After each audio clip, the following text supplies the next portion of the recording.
आपल्यासोबत नांदेड लोकसभेचे नवनिर्वाचित खासदार वसंतराव चव्हाण आहेत। सर, आपल्याला नांदेडकरांनी पसंत दिली, खासदार केले, काय पहिली प्रतिक्रिया? नांदेड लोकसभेची निवडणूक आज मतमोजणी संपली, त्यामध्ये माझा विजय झाला। त्याबद्दल नांदेडकरांनी मला जास्तीची पसंती दिली। हा विजय माझा एकट्याचा नाही, सगळ्या मतदार आणि कार्यकर्त्याचा विजय। सर, आपण जर बघितलं तर काँग्रेसमधून अशोकराव चव्हाण भाजपात गेले, भाजपाची ताकद वाढली असंही बोललं जात होतं, तरी सुद्धा मतदारांनी तुम्हाला पसंत दिली, नेमकं काय रहस्य? अशोकराव चव्हाण साहेब हे भाजपमध्ये गेले, काँग्रेसच्या कार्यकर्त्यांना हे अजिबात पटलं नाही आणि त्यांनी जो निर्णय घेतला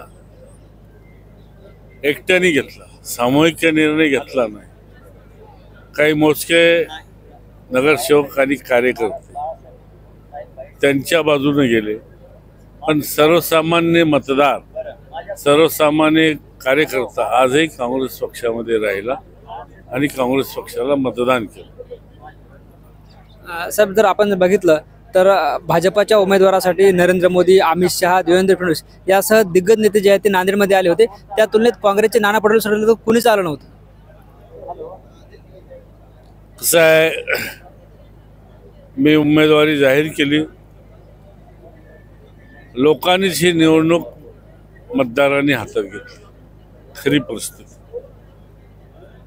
ही धसकी समोरच्या बीजेपी पक्षाला वाटली आणि ती परिस्थिती बघून देशाचे पंतप्रधान असतील, गृहमंत्री असतील, गडकरी साहेब असतील, फडणवीस असतील, इतर मंत्री असतील, डझनभर बीजेपीचं मंत्रिमंडळ या नांदेड जिल्ह्यामध्ये ठाण मांडून बसलं होतं। कारण त्यांना कळालं की ही जागा आपल्या हातून चालली, त्यामुळे इथे येऊन खूप प्रयत्न केला, पण जनतेने त्यांना दाद दिली।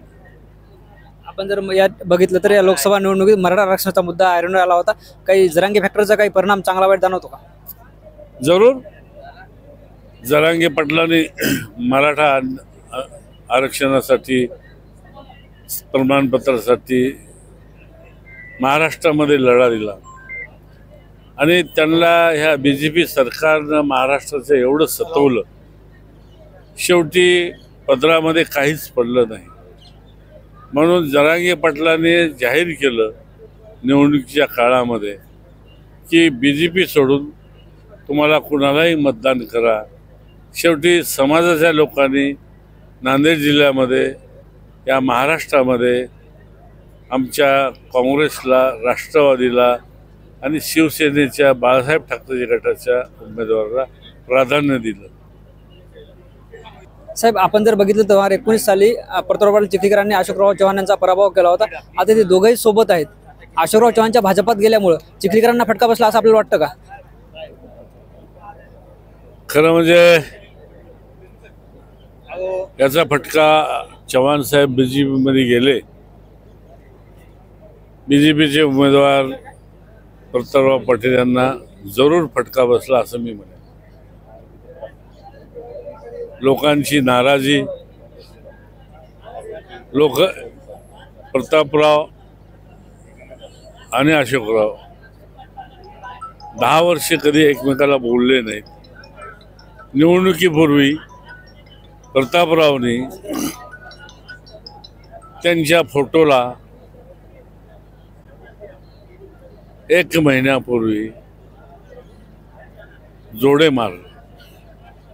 हे लोकांना पटलं नाही काँग्रेस पक्षाचं आणि हे मनोमिलन झालं, हेही लोकांना पटलं नाही। म्हणून लोकांच्या मध्ये असंतोष होता, तो राग लोकांनी या निवडणुकीमध्ये काढला। निश्चितच हे होते काँग्रेस महाविकास आघाडीचे नांदेड लोकसभेचे उमेदवार वसंतराव चव्हाण। लोकांनी जे आहे ते मला निवडून दिले आणि अशोकराव चव्हाण भाजपात गेल्याचं हे लोकांना पटलं नाही आणि चिखलीकरांच्याही पराभवात अशोकराव चव्हाणचा वाटा असल्याचा दावा त्यांनी केलाय। ज्ञानेश्वर लोंढे, टी9 मराठी, नांदेड।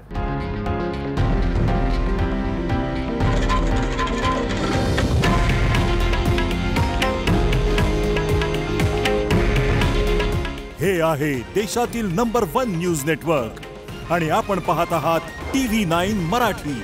काळजी तुमची, हित महाराष्ट्राचं.